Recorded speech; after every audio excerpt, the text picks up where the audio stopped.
Et du coup, pourquoi aujourd'hui on est tous réunis? Pourquoi vous êtes plus de presque 50 ici? C'est parce que donc j'ai lancé un petit événement pour vous parler un peu de la situation actuelle sur le marché de l'emploi, parce que peut-être vous n'avez pas toutes les infos. Et moi, en fait, j'avais vu la vidéo de Combini qui est sortie là, qui parlait un peu du marché du jeu vidéo, et je m'étais dit à quel point ces médias mainstream sont proches de la réalité. Donc, qu'est-ce que j'ai fait? J'ai activé mon réseau, j'ai posé des questions à plusieurs personnes, que ça soit sur Discord, Messenger, enfin tous mes contacts que je connaissais. Alors tous n'ont pas pu me répondre dans le temps, malheureusement. Mais voilà, comme je vous ai dit, on a eu quand même, on a une liste assez variée. On a du Timto, du Sony Pictures, de Illumination MacGuff, du Dinex, Cinesight, Gaoshan, TAD Productions. J'ai aussi oublié de noter Sacre Bleu Productions, Arkane Studio, Virtuose, Piece of Cake, Arte, Moon Studio, Mocap Lab, Quantic Dream, Spider Games, Soulcult Games, Atelier QDB. Donc il y a du studio indé, du studio double A, du studio triple A, il y a de la pub, il y a de la motion capture, enfin voilà, c'est assez varié et au moins ça vous permettra d'avoir un peu différents sons de cloche. Alors, du coup, qu'est-ce qu'il en est ressorti de ces entretiens et des questions que j'ai pu poser à ces personnes-là, comparé à, au marché de l'emploi. Avant ça, moi, ce que j'aimerais savoir, parce que le but, c'est pas que je fasse la messe et que moi, je sois juste là en train de parler, vous m'écoutiez, vous allez faire votre sieste. Non, le but, c'est que vous aussi, vous me transmettiez un peu vos informations, pour qu'on fasse un peu mélanger le jus de cerveau. Donc, avant que moi j'attaque, j'aimerais savoir qu'est-ce que vous avez compris du marché? Quelles sont vos informations par rapport à la crise, par rapport donc au cinéma d'animation et aux jeux vidéo?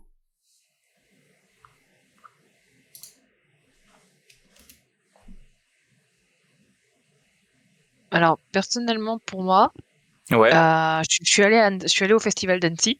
Je ouais, précise que les infos datent du festival d'Annecy.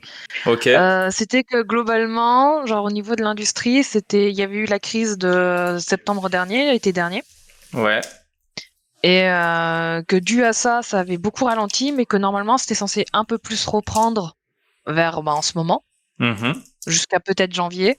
Et globalement, de ce que j'en vois des annonces, c'est le cas. Genre, j'ai l'impression que ça recrute pas mal depuis 1 ou 2 mois. ouais, En tout cas, plus qu'il y a 6 mois.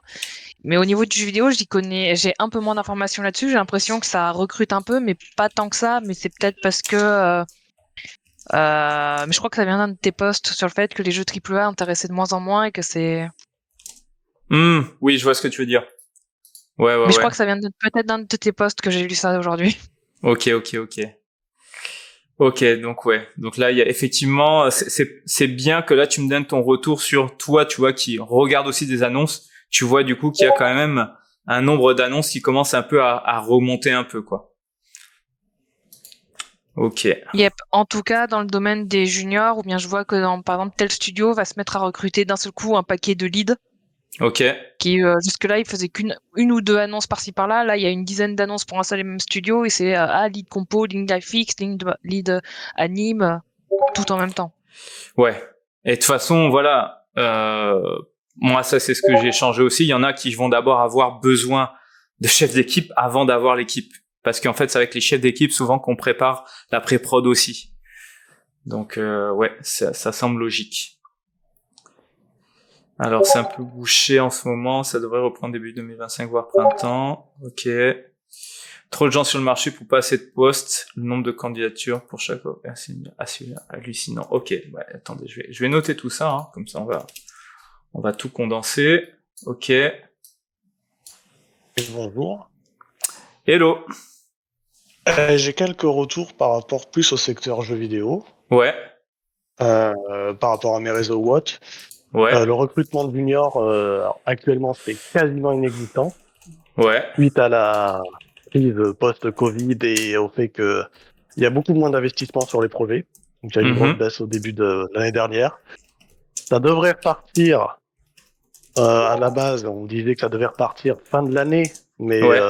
de ce que j'entends, ça repartirait plutôt l'année prochaine.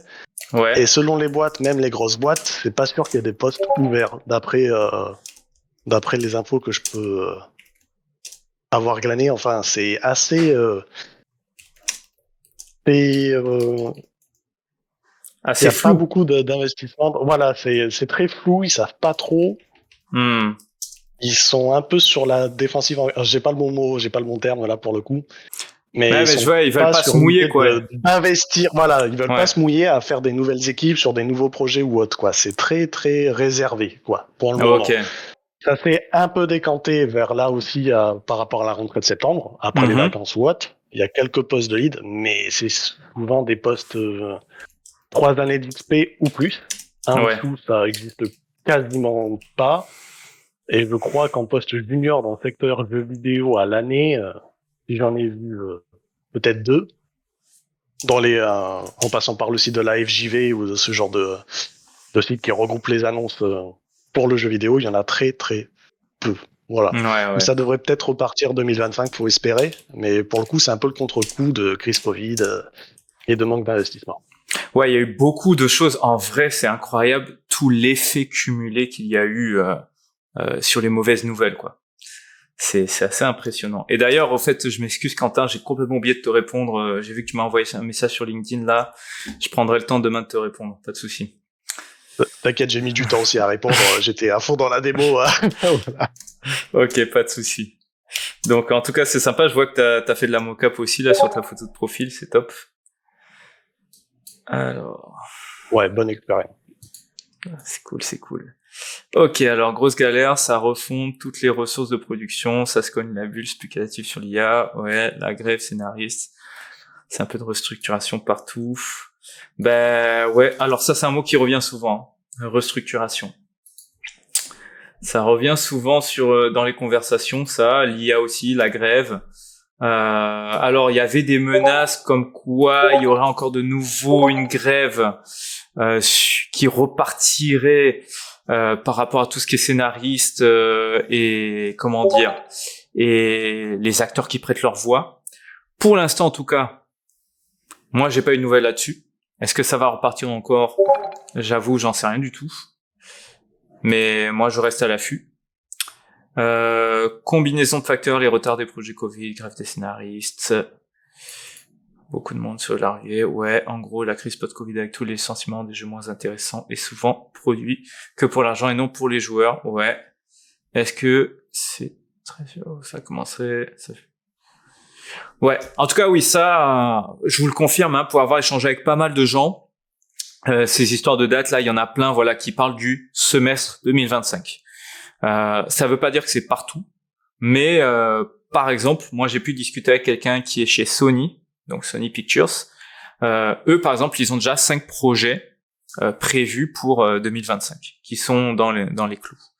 Mais c'est pas le cas de tous les studios. Par exemple, Micros, qui est aussi pourtant un gros mastodonte, hein, niveau animation, ben eux, ils ont des projets qui ont pas aussi bien fonctionné qu'ils espéraient, et eux, pour le coup, ben, c'est encore en discussion, quoi. Il y a rien de sûr.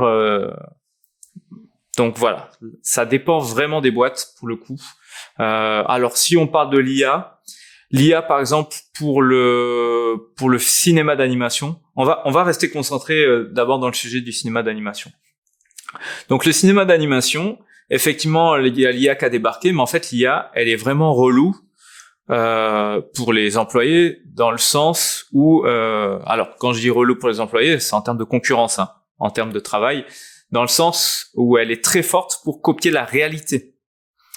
Donc tout ce qui va être justement la prise de vue réelle, donc le VFX, là les animations ultra réalistes d'humains, effectivement, là il y a plus de concurrence. Donc il y a de plus en plus de boîtes qui veulent avoir leur propre base de données de mocap pour faire des animations réalistes. Donc voilà, tout ce qui va être enclin au réalisme, donc même la modélisation, ce genre de choses, forcément l'IA elle est très forte pour copier cela, mais le débat est sur est-ce que ça va être quelque chose qui va remplacer ou est-ce que ça va être un outil. En tout cas, là pareil, j'ai parlé avec un collègue de chez Tinto, enfin avec 2 collègues. Il y en a une, c'est une TD, donc elle c'est la tech. et l'autre c'est l'animateur. Lui, il pense à avoir maintenant une double activité, c'est-à-dire avoir développé, se reconvertir vers de l'activité manuelle, un truc un peu qui tournerait vers l'écologie, et à côté faire de temps en temps des missions d'animation. Alors qu'elle est en mode non, moi pour moi l'IA au contraire ça va juste être un outil pour moi qui va me permettre d'aller plus vite, mais ça va pas me remplacer. Donc c'est vrai que ça dépend beaucoup du poste, le côté IA, et beaucoup du secteur et du style de projet. Pour le coup Sony eux, ils se gavent de projets parce que avant que l'IA puisse faire de l'animation cartoon, il y a encore du temps quoi. Voilà. Alors ensuite, par rapport à la crise, effectivement, donc pour ceux qui, je pense maintenant vous êtes tous au courant, voilà, qu'il y a eu le côté grève qui a repoussé pas mal de prod. Le fait que ça ait repoussé des prods, ça a fait que on n'avait pas besoin de tout le monde. Et c'est là où justement le statut d'intermittent a arrangé pas mal les studios, parce qu'on dit dans tous les cas c'est pas grave si on vous dit au revoir parce que vous allez avoir de l'argent qui va tomber. Donc maintenant, ça reprend petit à petit, mais comme maintenant, il y a cette histoire de gros projets annulés par des plateformes de streaming comme Netflix et ce genre de choses, parce que voilà, pendant eux, le Covid, ils se sont dit « Oh là là, mais attends, il y a tellement de gens qui regardent des films là, vas-y, on va mettre à balle maintenant de studios dessus pour créer le max de films et remporter le jackpot. » Sauf que forcément, après le Covid, comme vous, comme moi, on a repris une vie normale. On passe pas toute notre journée devant un écran, heureusement d'ailleurs. Hein. Et forcément, le box-office, pour certains, ça a pas autant éclaté qu'ils espéraient.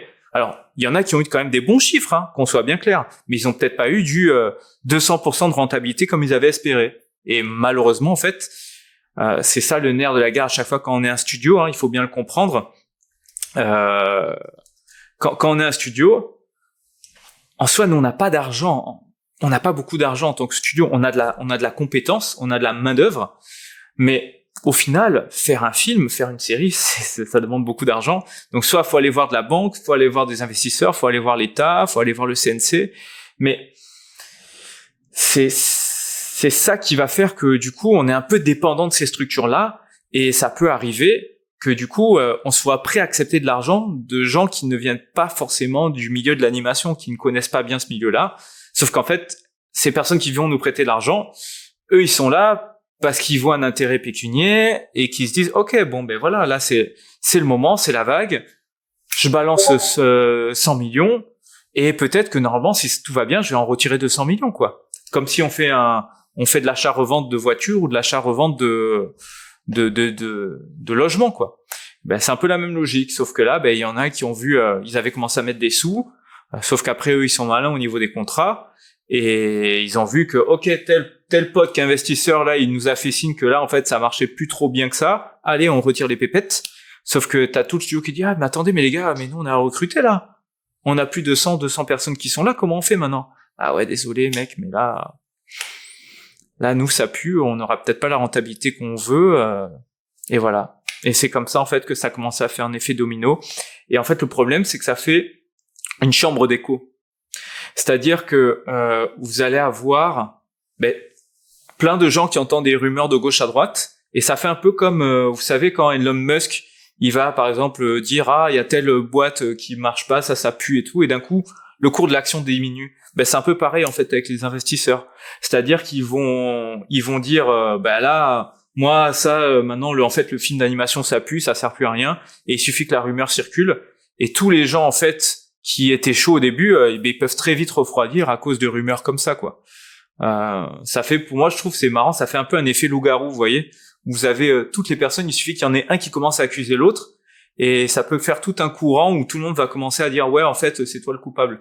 Et donc là le vilain petit canard ça commence à être le cinéma d'animation quoi. Ah ça pue le cinéma d'animation. Et maintenant c'est ce qui arrive aux jeux vidéo. Ah jeux vidéo finalement c'est plus très rentable et tout. On va un peu reculer. Ce qui sent plus bon c'est l'IA. Donc on va aller plus investir là-bas. Et c'est comme ça en fait que il y a plein de studios qui avaient maintenant des yeux, qui avaient des étoiles plein les yeux, qui s'est dit super j'ai de l'argent, je vais pouvoir maintenant embaucher, on va pouvoir faire des projets et au final tout s'envole. Donc, ça veut pas dire que ça va s'arrêter. Pourquoi ? Parce que, justement, c'est pour ça que j'ai fait ce doc-là. Pam. où là je parlais un peu de chiffres. Voilà. Ça reste quand même des secteurs très lucratifs. On est quand même à, vous voyez, entre 2018 et 2023, ça a presque doublé en termes de chiffres. On parle de milliards quand même, 412 milliards dans le monde. Jeux vidéo, 187 milliards. Si on compare la musique et au foot, vous voyez que c'est pas négligeable. Donc ça va continuer toujours à attirer du monde. Rien que si on parle du jeu vidéo, est-ce que les studios sans investisseurs, donc plutôt indie, sont plus fiables? Ça dépend.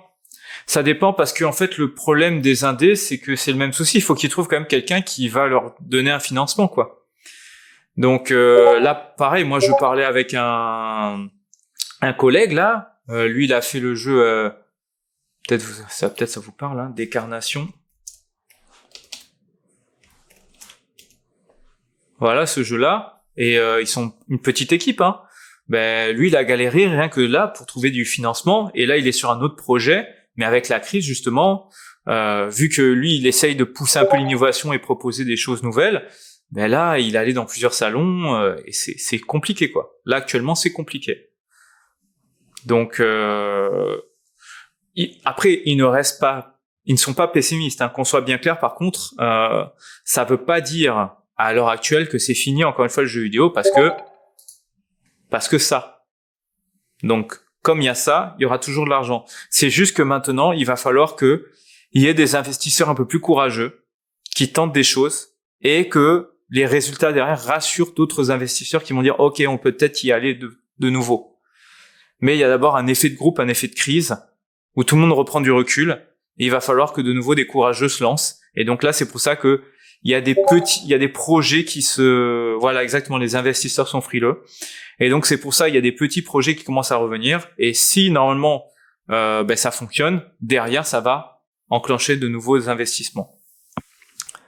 Est-ce que, moi, j'ai une question là par rapport à ça. Ouais. Est-ce que les récents succès, genre que par exemple les prix qu'a eu les films français de genre l'an dernier, ou par exemple le succès qu'a pu avoir le Comte de Monte Cristo, va pas justement aider les investisseurs à...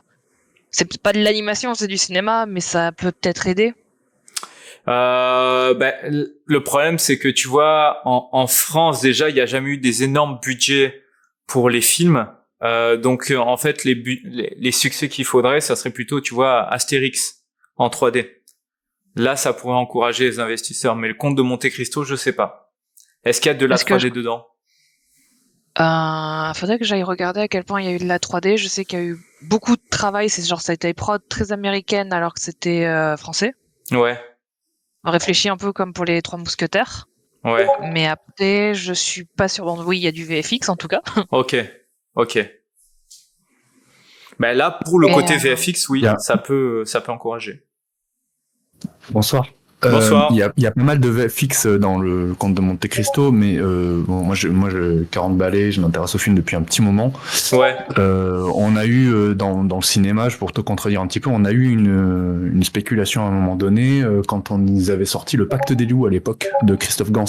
Ouais. C'était début 2000 ou je sais pas quoi. Ouais. Et il y avait la même hype que le Comte de Monte Cristo, c'est-à-dire tout le monde a dit ça y est, on a ouvert les portes, mais le cinéma français aime pas le film de genre. Donc moi personnellement, je parierais pas sur le fait que ça embarque un énorme rebond dans le cinéma. En tout cas, pas un film français, parce que les producteurs français sont toujours très frileux là-dessus, quoi. En fait, ils aiment pas trop le film spectacle. Voilà. Mais ça veut pas dire qu'il y aura pas un succès, un petit rebond. Mais bon, ça a jamais eu de grands effets par le passé, quoi. Mais alors, qu'est-ce qui marche le plus en France? En cinéma? Ouais.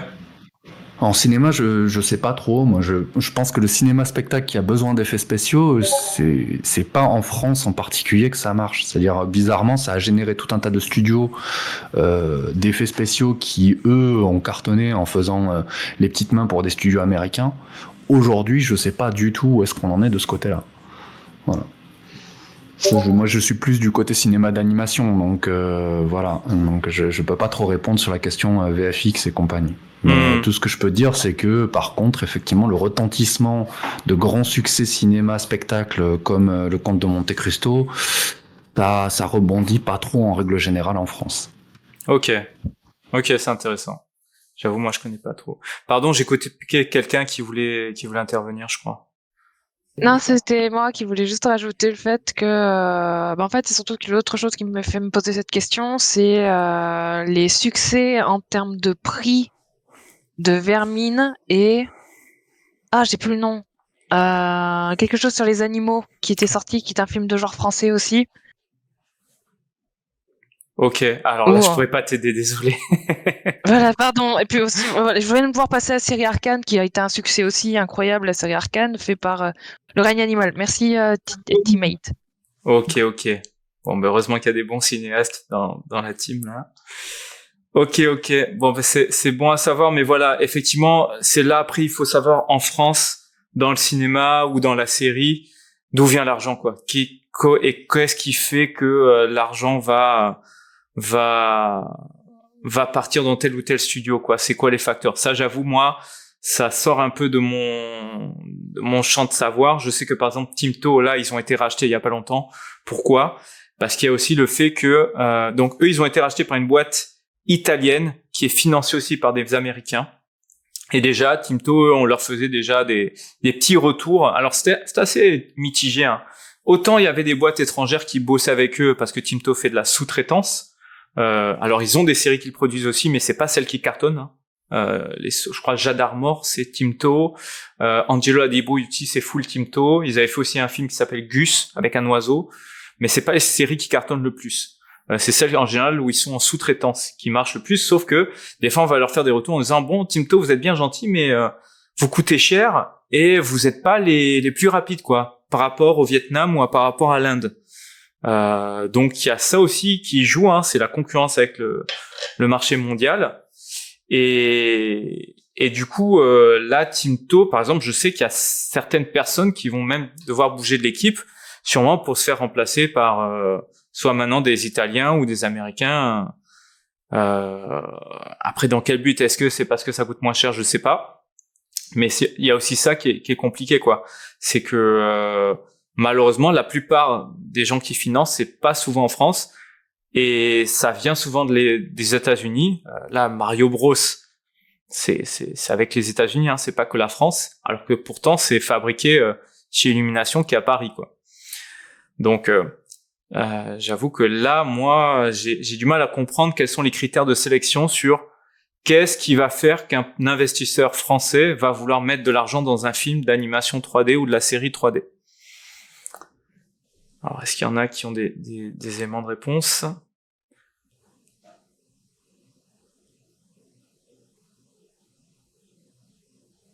Ah, donc la justice attend les racheteurs. Ah ben je sais pas. Moi en tout cas c'était quelqu'un en interne qui m'a dit ça y est, il y a une boîte qui les achète. Moi, je reprends la parole là-dessus. Moi, je suis plus à Timto depuis 2 ans. Ouais. Mais je m'intéresse quand même à ce qui se passe de loin parce que j'ai des potes qui y sont. Effectivement, ils sont en redressement judiciaire, ce qui veut dire que la procédure légale est pas encore appliquée. Normalement, la décision devait être prise le 30 et en fait, les 3 investisseurs précédents, je sais pas s'ils se sont retirés ou s'ils ont été écartés par le tribunal de commerce de Paris. Mais il y a un 4e qui s'est pointé, qui est Riva. Ouais, Timto a donné son accord pour que Riva pose sa candidature et la candidature est en ce moment étudiée par le tribunal de Paris et la réponse sera, comme disait Ali, le 20 novembre. Donc on verra s'ils se font racheter ou s'ils partent en liquidation. Donc pour l'instant, leur sort, c'est encore un sort de Schrödinger, quoi. C'est-à-dire on ne sait pas encore où est-ce qu'ils en sont. Voilà. Ah ben c'est bien, mais comme quoi, voilà, ben, c'est cool Ali qu'elle puisse. En tout cas, voilà, dans les news, c'est ça qui est dit et. Ok. Voilà, et Ali confirmera peut-être plus que moi. Comme je dis, moi je suis plus à Timto, j'ai des contacts de loin et je surveille ça par les news. Donc je sais pas plus mes infos sont pas beaucoup plus fiables que quelqu'un qui serait à l'intérieur, quoi. Ouais. Ok. Ouais, ben même à l'intérieur. Bon alors, à l'intérieur, moi c'est quelqu'un qui a bossé chez Timto et qui, comment dire, là il est en pause depuis 3 mois, il doit reprendre lui en début décembre. Et donc lui aussi. Pareil, il est pas avec l'élite, quoi. Donc ça se trouve c'est l'élite et la directrice qui est plus au courant de ça, quoi. Ok. Non mais c'est bien, bien d'avoir justement. C'est pour ça que moi je veux rassembler du monde comme ça parce que tous on n'a pas le même niveau d'information, quoi. Ok, il faut un gros nom pour faire avancer les choses. Dernier grand film d'animation français, c'est Astérix, c'est Alexandre Astier qui l'a fait. Ok, Précieuse marche bien, ok. Alors attends, je vais un peu remonter là, parce qu'il y a quand même pas mal de choses. Tac.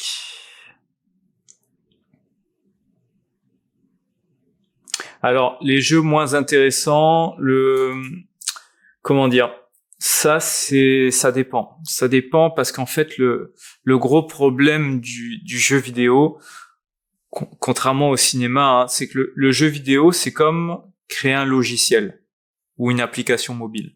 C'est-à-dire qu'il y a beaucoup d'itérations à faire, c'est jamais un long fleuve tranquille. Le jeu vidéo, c'est beaucoup de tests utilisateurs avec des joueurs pour calibrer le mieux possible son jeu avant sa sortie. Et comment dire, là, à l'heure actuelle, effectivement, il y a des jeux là qui se font bâcher. Il y a eu récemment aussi maintenant, comment il s'appelle, Dragon Age Veilguard. Il y a eu aussi les pauvres gens de Concorde là, purée, qui ont dû fermer du coup. Donc effectivement, il y a ce côté-là où il y a du contenu qui ne plaît pas aux joueurs, mais il n'y a pas que ça, quoi. Il y a encore une fois cet aspect aussi avec les investisseurs qui ont voulu, qui connaissaient pas trop le milieu du jeu vidéo, qui ont voulu faire du all-in dessus et qui se sont retirés. Donc ça fait du mal. Il y a des problèmes de gestion aussi. Il y a des gros problèmes de gestion. En fait, je pensais que plus un studio avait de la réputation, plus il avait des succès, plus il serait organisé, et des fois, en fait, c'est le contraire. En fait, des fois, plus c'est gros, plus c'est le bordel.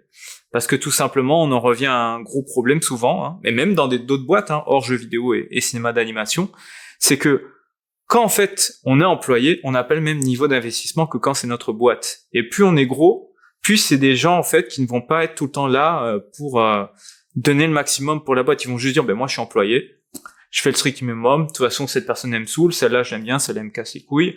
Et au final, on se retrouve avec des fois des mauvaises gestions, des personnes qui négligent un peu le boulot, alors qu'ils ont des postes à très haute responsabilité, mais ils sont à cette très haute responsabilité parce que ça fait longtemps qu'ils sont dans la boîte, donc ils ont de l'ancienneté, et on peut pas les virer comme ça.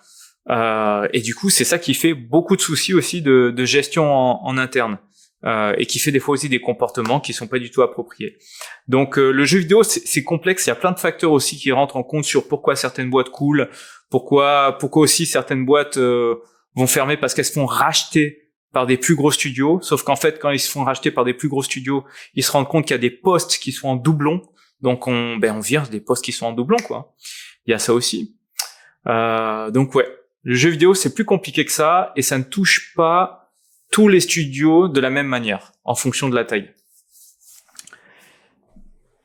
Ça commencerait... Tac. C'est pas rassurant, faut peut-être changer d'orientation. Pour le côté Combini, qu'est-ce que j'avais noté, moi? Il y avait quand même des choses intéressantes dedans, hein. Franchement, ça, il y a rien à dire, ils ont bien expliqué un peu le contexte. Après, qui disent que par exemple, qu'il y a des jeux qui fail parce que tout simplement il y a déjà un Fortnite et que Concorde il voulait concurrencer Fortnite. Non, il y a pas que ça en fait. Il y a pas que ça parce qu'en fait des jeux Battle Royale, il y en a d'autres qui fonctionnent. Il y a Warzone, il y a PUBG, il y a plein de petits jeux Battle Royale indés, enfin pas indés mais qui ont leur public niche qui fonctionne. Donc heureusement qu'il n'y a pas que Fortnite qui a le monopole là-dessus. Des jeux innovants, il y en a plein tout le temps qui sortent. Mais c'est une question aussi de marketing, à quel prix a été annoncé le jeu, comment il a été transmis à sa communauté. Est-ce que il y a eu des retours par rapport aux joueurs pour améliorer le jeu? Est-ce qu'il y a eu des bons tests? Il y a plein de choses qui rentrent en compte, quoi. Et ça peut être des fois aussi le départ d'une personne dans l'équipe, hein, qui peut venir tout faire foirer. Hein. Parce que dans le jeu vidéo, par contre, ça aussi c'est compliqué, c'est que les gens ont parfois du mal à retenir les talents.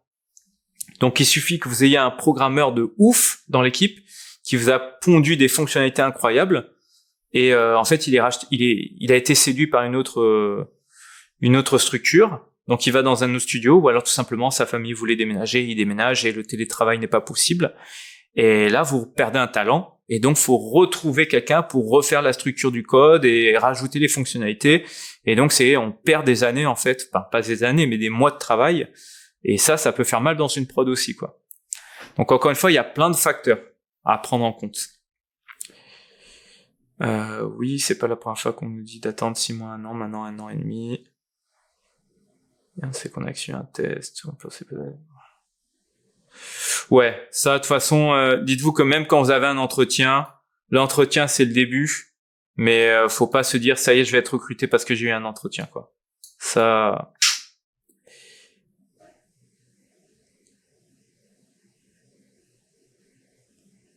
Les gars, le streaming n'a pas aidé, c'est-à-dire qu'avec la Covid, il y a apparu plein de nouvelles plateformes, plein de recrutements après Covid, moins de demandes, et il a fallu se faire de beaucoup d'artistes. Ouais. Ça, je suis d'accord avec toi, Thibaut. Et alors, pareil, une petite nuance aussi sur le côté film d'animation. Ça, c'était intéressant. Moi, ça, je l'avais pas anticipé, mais entre la partie est et la partie ouest du Canada, donc l'est, c'est le côté français, c'est Québec, Montréal, tout ça. Et la partie donc ouest, à gauche du continent, là, on est plus vers les colonies britanniques, donc là où ça parle anglais. Et c'est pas du tout en fait les mêmes lois, c'est pas du tout les mêmes politiques. Par exemple, moi, j'ai une collègue là qui travaille chez Sony qui m'expliquait que elle avait pu questionner une femme qui s'occupe de tout ce qui est immigration. Et apparemment, c'est très compliqué maintenant du côté de l'Est du Canada d'avoir des permis de travail. Moi, j'ai des amis là parce que quand on va au Canada, alors il y a différentes manières de rentrer dans le territoire, mais celle qui est la plus répandue souvent, c'est comme une sorte de loterie où vous allez vous inscrire pour pouvoir obtenir ce qu'on appelle le PVT, le permis vacances-travail, qui vous permet, alors si je dis pas de bêtises, de rester quand même 2 ans sur le territoire. Je sais plus si c'est 2 ans ou 1 an. J'ai pas envie de dire de bêtises là-dessus. Mais en tout cas, ça permet de rester. Sauf qu'après, quand votre visa expire, ce qui va vous permettre de rester, c'est si l'entreprise vous paye, en tout cas s'occupe de la partie administrative pour que vous restiez sur le territoire. Mais ça veut dire quoi? Ça veut dire que vous êtes maintenant dépendant de l'entreprise pour rester sur le territoire. Donc si vous êtes assez bon et vous arrivez à séduire d'autres boîtes et que vous les changez, d'autres boîtes vont pouvoir vous garder en maintenant le permis. Et là, par exemple, moi j'ai une collègue, elle a dû bouger, elle est revenue maintenant à Toulouse, alors qu'elle était au Canada. Et maintenant, pour retrouver un permis et faire en sorte de repartir de nouveau dans la partie est, donc la partie française, ça va être plus compliqué. Alors que la partie anglaise, c'est différent.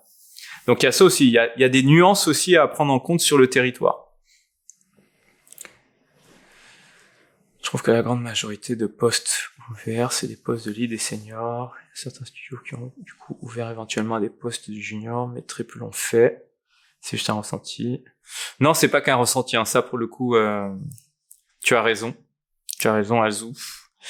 Il y a quand même plus de postes seniors.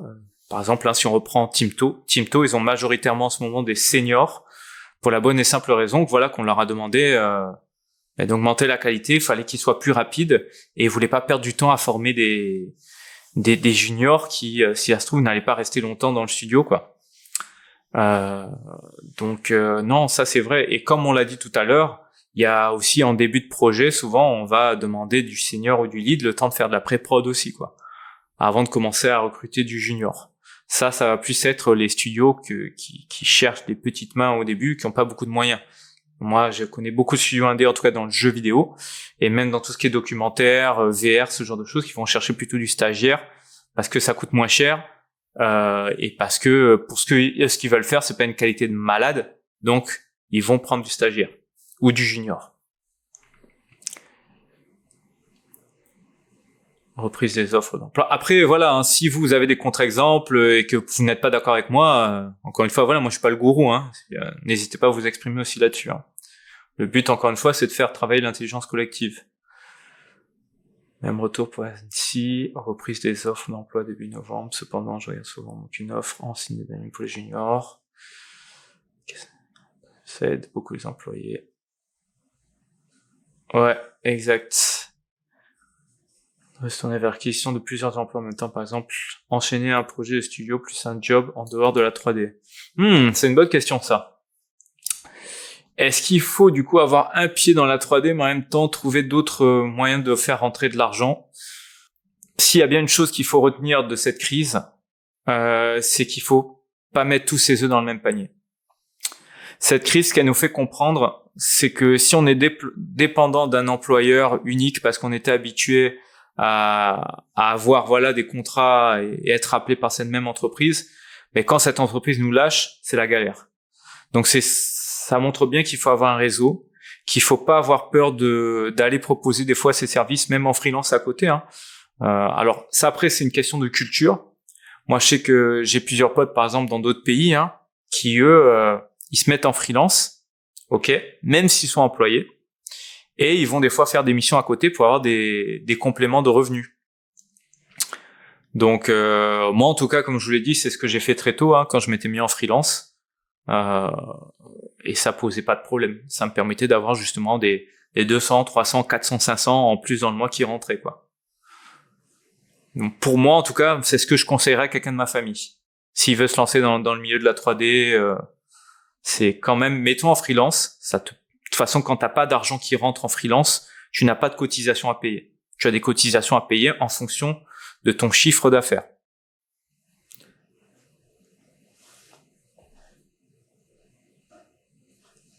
Le temps que les entreprises expérimentent et trouvent une manière d'utiliser l'IA et que les investisseurs constatent que les résultats que ça peut donner pour estimer si ce modèle IA, recrutement d'artistes.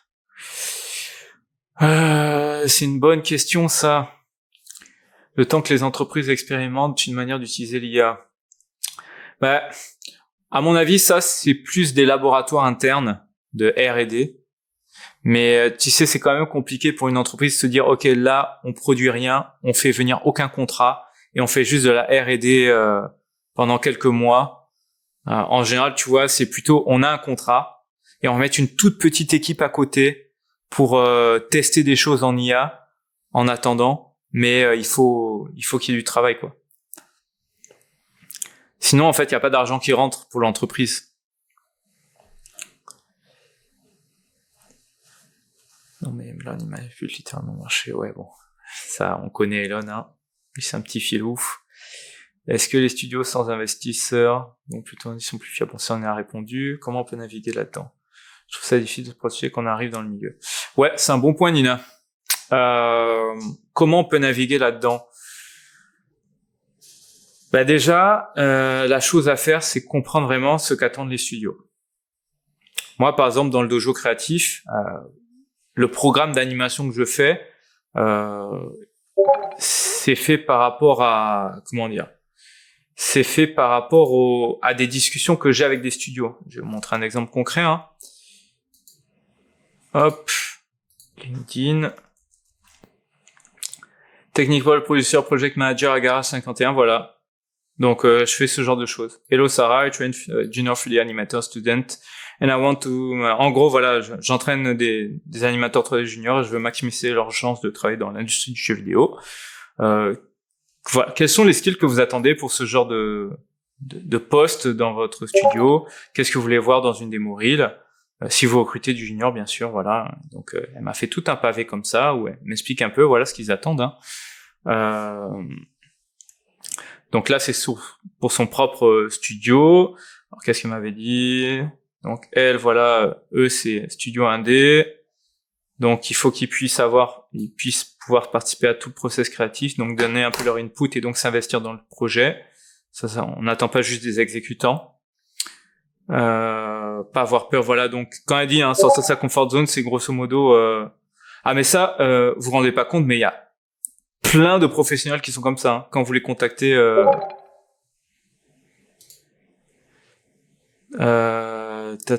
Donc si moi je devais choisir un animateur junior, voilà, les bases déjà, juste les bases en animation 3D, parce que malheureusement dans les écoles c'est pas assez développé. Les exercices qu'on fait faire, même à l'ESMA, même dans les plus grosses écoles comme ça, c'est pas ouf encore. Du coup, ça c'est ce qu'on travaille avec le dojo aussi.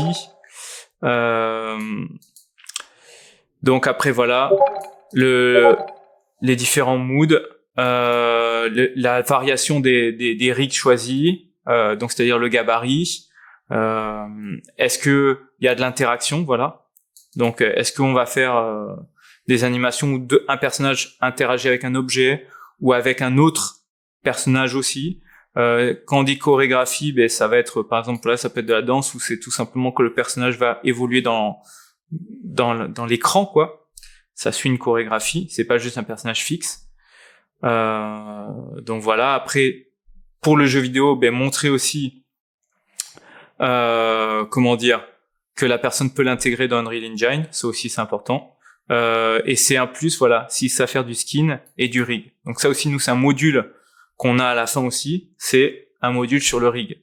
Pour justement que les gens qui sortent du dojo ont un avantage concurrentiel, quoi. Parce que ça, encore une fois, c'est un truc qui est pas assez vu en profondeur en sortie d'école. Et ça, pareil, je le sors pas de sous mon chapeau. Il y avait c'est dommage que cette école ait fermé sa session. Il y avait, par exemple, Titouan. Ok. Lui, il faisait partie donc il bosse maintenant chez Quantic Dream. Et il avait bossé au début chez Dontnod. Et en gros, voilà. Moi, j'avais donné des cours à SAE Institut Paris, à Aubervilliers. Et là-bas, ils avaient une classe spéciale game animation. Donc, en gros, j'avais bouffé avec eux, avec les élèves, 1 an et quelques d'animation 3D. Et on avait fait du rig, on avait fait de la mocap, on avait fait plein de choses. Et le gars, septembre 2022, octobre 2022, il a trouvé un taf. Et pourquoi? Alors, il y en a qui vont me dire, ouais, mais parce que c'était pas la crise. Non, il n'y avait pas que ça. C'est que il avait des compétences qui sont très rares en sortie d'école, en fait. Parce que c'est pas assez poussé dans les programmes. Et en tout cas, moi, je parle de l'animation 3D, encore une fois, de personnages. Mais là, pour du jeu vidéo, le fait qu'il ait fait de la mocap, qu'il ait fait de l'intégration de Unreal, qu'il sache faire du rig, et qu'il ait des très bonnes bases en animation 3D déjà, ben voilà, ça a fait qu'il a trouvé un emploi. Et comment après on a su ça? Mais parce que moi, avant aussi, comme je vous ai montré, j'ai discuté avec d'autres professionnels, quoi. Après, bien sûr, tous ne vont pas tout le temps me répondre, hein. Voilà. Là, par exemple, Dan, là, il a pas répondu. Mais c'est pas grave. Et je vais le relancer. Mais vous voyez, regardez les pavés, là, qu'il m'envoie. Regardez-moi ce que je demande. Mon petit texte, là. Et regardez tout ce que j'ai. C'est incroyable, quoi. Parce que justement, c'est dans leur intérêt. Ça montre bien que il y a des postes, voilà. Bah, tu vois, donc ça confirme bien. Donc il y a des choses où il y a des postes comme ça où on se rend compte qu'il y a de la demande, quoi. Et juste faut aller. Ça paraît bête, mais voilà. Par exemple, là, il y a du motion builder pour la motion capture, encore une fois. Ça, c'est des trucs qui font la différence. Mais ça, on peut le savoir. Et cette logique-là, dans tous les cas, il faut la faire pour tout corps de métier où vous voulez aller. N'attendez pas que ce soit l'école qui aille demander pour vous, en fait. Essayez d'aller.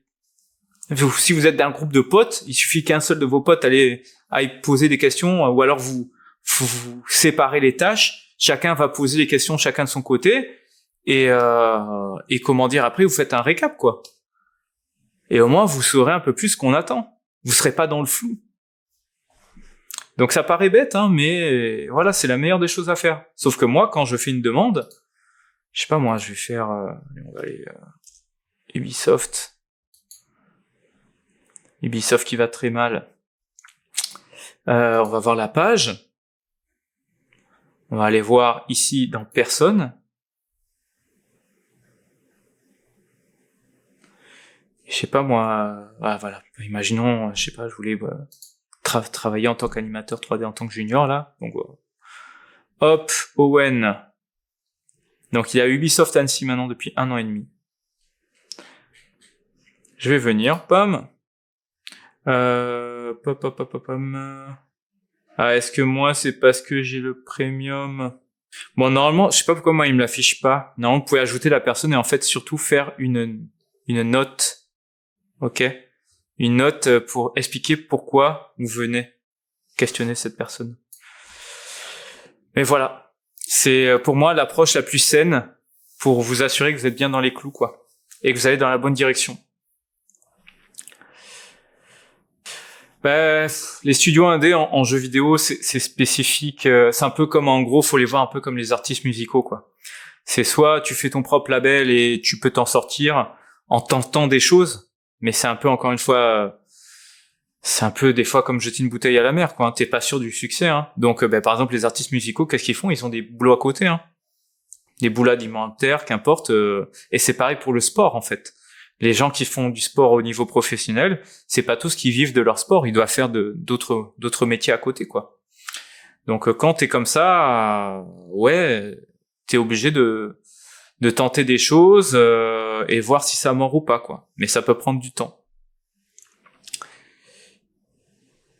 Il y a du VFX dans le film. Je pense que les meilleurs investisseurs sont les consommateurs eux-mêmes. Non, merde, financement.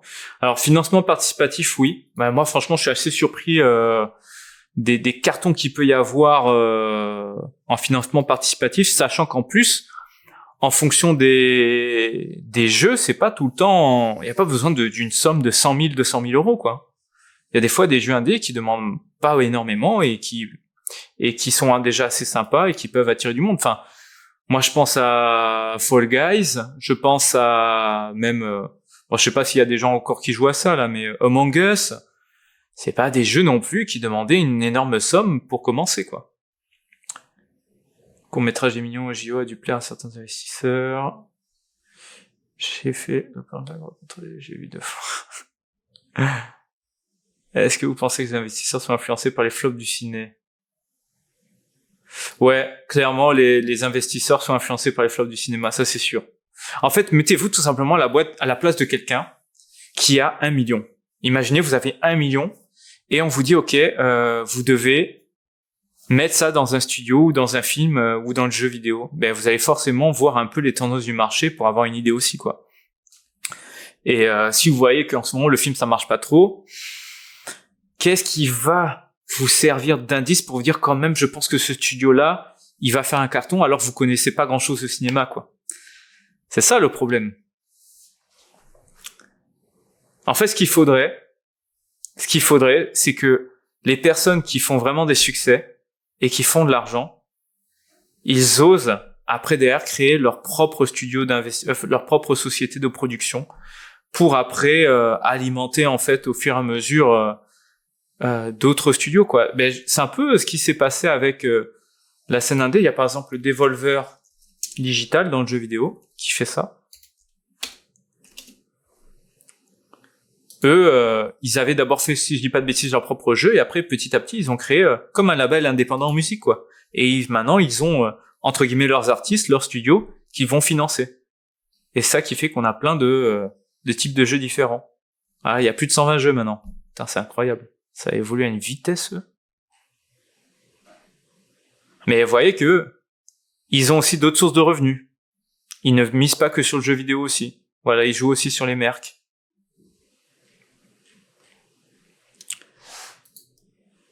Donc voilà, si ça se trouve, il y a des jeux auxquels vous avez joué qui font partie de ce roster-là, quoi.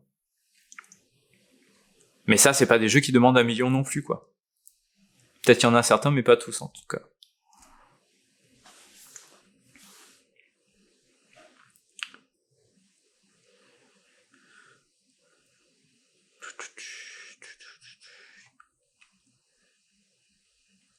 Et ça, d'ailleurs, maintenant que j'y pense, là, quand je vois John Wick 3 ou 4, il y a des studios français qui ont aidé sur la 3D.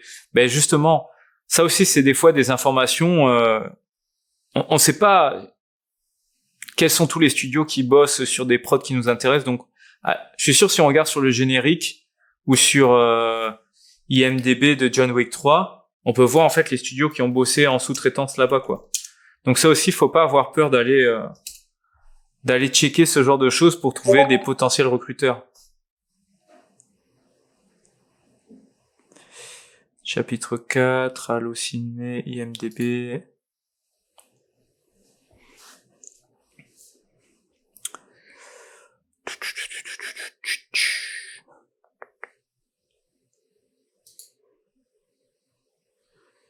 Alors, est-ce qu'on va le voir là quelque part? Toute la distribution et toute l'équipe technique. Produce by, ok. Casting, art direction. Bon, après, je vais pas passer trop de temps non plus là-dessus, mais je pense que vous avez compris la stratégie, quoi. C'est aller voir aussi ici pour savoir quel studio a bossé là-dessus. Voilà, special effects. Donc, à mon avis, là, sinon, vous regardez le nom et vous regardez où se trouve, où travaille cette personne-là. Par exemple, Joseph Mortality. Où est-ce qu'il a travaillé? Ah, The Yard. Ça me parle, ça. Visual Effect. The Yard, Rodeo FX, Atomic Arts, Pixomondo. Ouais, ça, c'est des noms qui me parlent. Donc ça vous permet d'avoir aussi des idées sur des potentiels recruteurs aussi, quoi.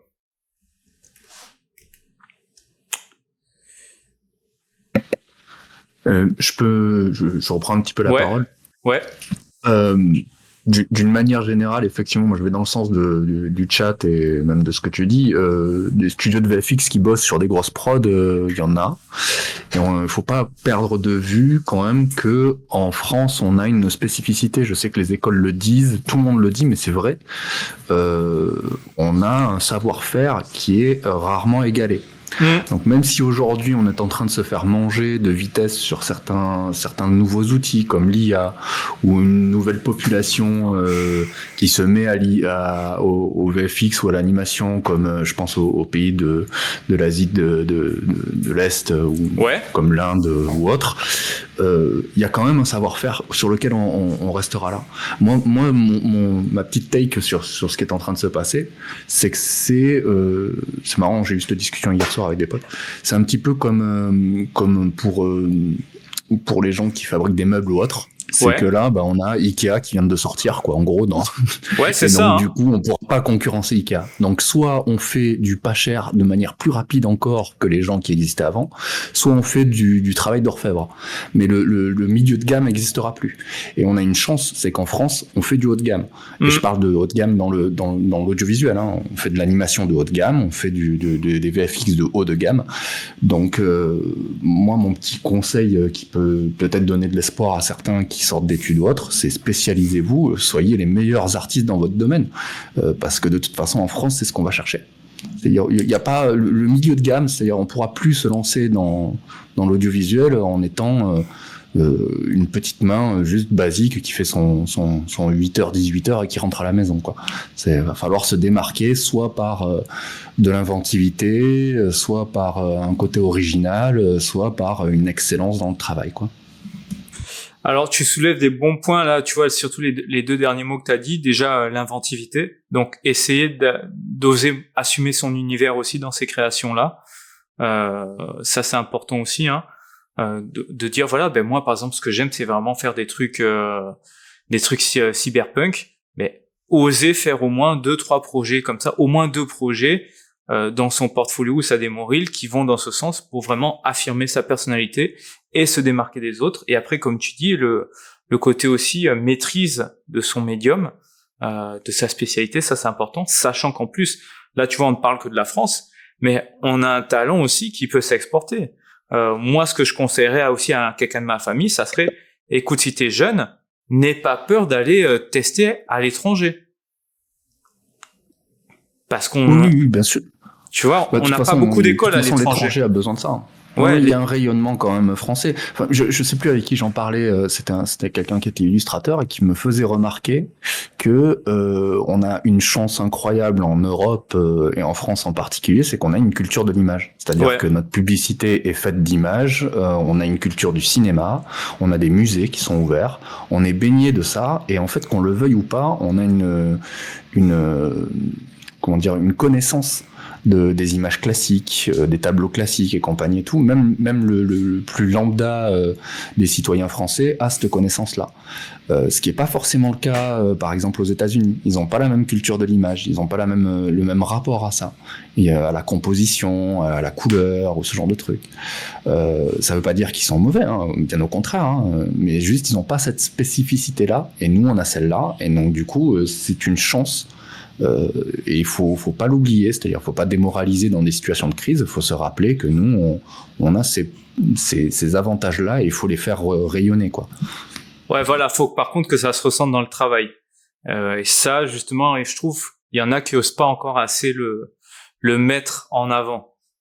Qu'est-ce que je veux dire par là? Tu vois, donc si on prend cette culture de l'image, si parmi vous, il y a un style de film que vous aimez bien, un style de direction artistique, encore une fois, faut pas avoir peur de le montrer, de l'assumer dans votre travail. Après, peut-être que techniquement c'est encore compliqué, mais il faut bien vous rendre compte. Regardez là combien on est déjà là. Là, techniquement, vous êtes des gens ici qui veulent travailler. Bon, si tout cela, vous m'envoyez votre candidature et je vois à peu près le même type de travail, je sais pas comment je vais vous démarquer, en fait. Peut-être je vais vous démarquer au premier qui est arrivé. Peut-être je vais vous démarquer par rapport à celui que je connais le plus, celui qui m'est le plus familier, parce que j'ai déjà discuté avec cette personne et je me dis, ah, bon, celle-là, je sais que le courant passait bien, je vais la recruter. Mais si par contre, il y a par exemple une personne qui a un univers vraiment qui se rapproche déjà de ce que nous on fait, qui a pas peur de l'assumer, qui est sorti de ce qu'on peut voir dans les exercices classiques d'école, bah là déjà je vais dire, ah, ok, ça c'est intéressant. Là déjà on sent quelqu'un qui a un esprit créatif, qui ose des choses et qui va peut-être nous apporter une plus-value aussi. Donc ça va être important. Et encore plus s'il y a un côté technique derrière. Si vous allez au-delà, moi par exemple, ce que je vais vous dire, c'est mettez-vous à Unreal Engine. Si vous voulez être artiste 3D, mettez-vous à Unreal Engine parce que c'est de plus en plus utilisé. Même en layout, maintenant, c'est utilisé dans les séries, quoi. Donc là, par exemple, à Sony, ils utilisent aussi du Unreal Engine. Ils ont fait une démo en layout pour montrer comment ils géraient la lumière, la pluie en temps réel et ce genre de choses. Donc ça, pareil, nous, en tout cas, dans le dojo créatif, c'est sûr que tout le monde va se mettre à Unreal.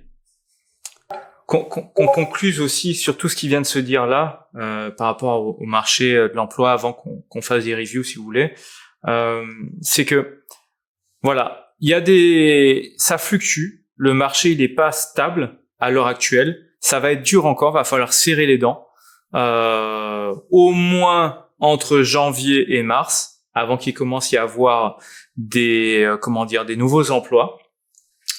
Il va falloir aller oser tenter l'étranger aussi, et pas rester qu'en France, parce qu'en France, il y a des milliers d'étudiants, donc il y a énormément de concurrence. Il va falloir, vous aussi, vous checkiez d'ici là si vous êtes au niveau ou pas, et peut-être passer par du mentorat si vous voulez accélérer vite. Il y a aussi le fait qu'il va falloir aussi derrière, si vous avez des crédits à rembourser, une famille qui vous met la pression, comme ça a été expliqué, pas forcément parce que pas forcément parce qu'on vous trouve relou, mais tout simplement parce qu'effectivement on s'inquiète pour vous. Donc après c'est à vous de rassurer aussi votre famille en disant ben voilà, actuellement voilà ce qui se passe. Je sais que moi j'ai des choses à rembourser, il n'y a pas de souci. Essayez de voir au moins pour un temps partiel. Au moins aussi ça vous fait un peu sortir mine de rien plutôt que rester tout le temps dans la maison si c'est le cas. Alors après tous les temps partiels ne se valent pas. Moi je sais qu'un truc, si je devais recommander un temps partiel, ça serait par exemple comment on appelle ça, c'est quoi, réceptionniste le soir dans un petit hôtel. Vous avez pas trop de chambres à gérer, il y a pas trop de mouvement en général, hein, les clients ils vont venir le soir pour aller dormir, ils vont pas trop vous emmerder. Et au moins, vous pouvez même faire des révisions, avoir votre ordi derrière le comptoir et tout, votre PC portable pour réviser des cours ou vous entraîner, quoi. Donc,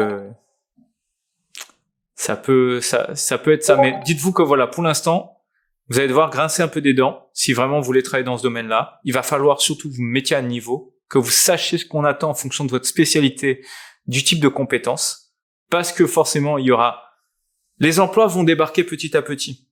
Donc forcément, il y aura toujours plus de personnes que d'emplois disponibles, surtout en France. Donc soit vous commencez déjà à vous renseigner et à contacter des studios qui sont hors de la France pour voir un peu quels sont eux leurs besoins et si votre portfolio peut déjà matcher avec ce qu'ils attendent, parce que peut-être qu'ils sont un peu moins exigeants qu'en France. Et en parallèle, vous allez sur des différents forums Discord. Encore une fois, tout ça, je l'ai mis dans les ressources. Il y a plein d'autres forums au-delà même de la partie animation 3D. Voilà. Donc ça va revenir, ça va prendre du temps. Malheureusement, l'école ne vous a pas tout le temps bien préparé, ne vous a pas tout le temps mis les bonnes compétences. Ça fait chier, je sais, mais il faut passer par une phase où vous devez encore vous mettre un peu plus à niveau. Essayez de trouver des groupes d'anciens collègues ou des choses comme ça. Essayez aussi de contacter les anciens alumni de votre promotion ou de votre école pour aussi leur poser les questions, voilà, sur quelles compétences tu penses qu'il faudrait avoir, comment ça se passe de ton côté, parce que nous, on est aussi un peu inquiets par rapport à l'école, on n'a pas trop de nouvelles. Voilà, essayez aussi de profiter des réseaux de votre école aussi, quoi. Vous avez payé pour ça, donc bon, tant qu'à faire, autant que ça serve aussi à ça. Et le pourquoi du dojo, donc progresser en animation 3D et accompagner les gens en recherche d'emploi. Parce que l'idée aussi, c'est que même ceux qui nous rejoignent à l'heure actuelle dans le dojo, hein, donc pour montrer vite fait, hein, vous voyez, hein, on a donc différentes personnes là qui font les exercices et après on les corrige, donc il y a des vidéos. Ben eux après derrière, on leur fait un accompagnement en recherche d'emploi aussi. Une fois qu'ils ont le niveau, qu'ils sont chauds, que leur démo reel elle est bien au point, ben on attaque direct la recherche d'emploi parce que ça sert à rien d'avoir les compétences si derrière on n'a pas les compétences pour bien se vendre.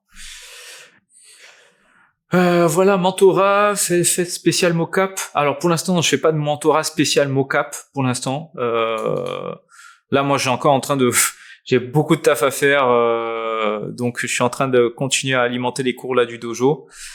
Donc pourquoi pas quand les modules de mocap seront terminés, je pourrais proposer du mentorat spécial mocap, mais pour l'instant, là malheureusement, je peux pas trop prendre de gens en mentorat individuel. Après, si tu veux, je te notifierai si t'es encore intéressé, mais pour l'instant, non, je peux pas, malheureusement.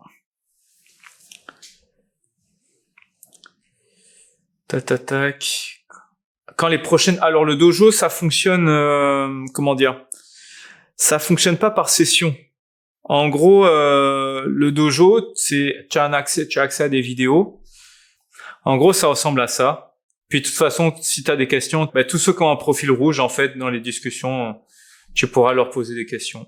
Donc ouais, si tu veux aussi plus de précision, mais voilà. Tous ceux qui ont un profil rouge, c'est des disciples du dojo aussi qui sont dans la formation. Mais voilà, en gros, ça ressemble à ça. Et à chaque fois, tu as des fichiers d'exercices. Et comment dire, et là, tu as les différents modules. Donc on va de la configuration de maillage jusqu'à les techniques de base et après aux techniques un peu plus avancées. Et en fait, comment ça fonctionne ? Tu peux rejoindre la formation en fait à n'importe quel moment parce que en fait, il n'y a pas de rythme imposé. Tu as différents niveaux de feedback. Tu vas avoir des feedbacks soit en fait en allant ici dans tout ce qui est feedback FAQ. Où en gros tu poses ton lien SceneSketch et nous on vient te faire des retours là-dessus sur le SceneSketch.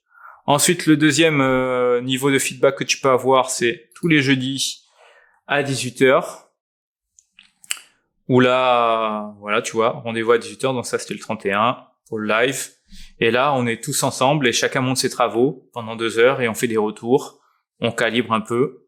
Et ça permet à chacun aussi de voir la progression de tout le monde. On parle des fois aussi un peu de l'actualité. Et après ça, si vraiment tu veux aller plus loin, il y a aussi l'option coaching individuel. Donc ça, c'est par exemple un peu ce qui se passe aussi avec Samuel. Lui, il a pris l'option coaching individuel. Et là, par exemple, voilà, je serai pas disponible lundi. Est-ce qu'on peut faire ça mardi ? Donc c'est là où on a vraiment des retours en one-on-one sur les exercices. C'est-à-dire qu'il me donne son fichier. Et donc on a un appel Discord pendant 1 heure.